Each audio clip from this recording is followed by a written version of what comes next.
وزير الخارجية الإسرائيلي أفيغدور ليبرمان قال: سوف نتذكر أن هذه هي الأمم المتحدة التي قال فيها أول سفير لنا لدى الأمم المتحدة أبا إيبان: إذا قدمت الجزائر مشروع قرار يقول إن الأرض مسطحة وإسرائيل هي السبب، فإن القرار سيمر بأغلبية 164 صوتا وامتناع 26 عضوا عن التصويت.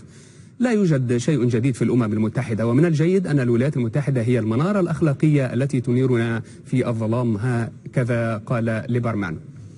وأرفق مع كلامه هذه الصورة التي تظهر راية حركة حماس في الأمم المتحدة، وعلى المنصة أيضا تظهر صور لمقاوم فلسطيني. قال الرئيس التركي رجب طيب أردوغان في تغريدة له بعد التصويت: نرحب بموافقة الجمعية العامة للأمم المتحدة بالأغلبية الساحقة على مشروع قرار حول القدس، ونأمل من إدارة ترامب أن تتراجع عن قرارها المؤسف الذي أكدت الجمعية العامة للأمم المتحدة عدم شرعيته بشكل صريح.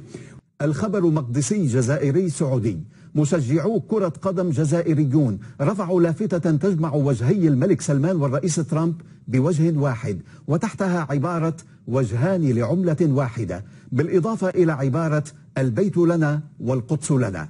هدد السفير السعودي بالجزائر سامي الصالح باتخاذ إجراءات بحق الفاعلين بالملعب، وتهديد السفير أخذ على محمل الجد. ويتخوف الجزائريون الآن من إصدار ألبومين: قولوا للجزائر أعلم الجزائر. سعادة السفير، أنت ترفض سياسة ترامب مثلا؟ من وين لوين؟ هذا الجمهور الجزائري سمع الشيخ السديس طال عمره يدعو لترامب والملك بدعاء واحد، فأيهما أقوى، اليافطة أم الدعاء؟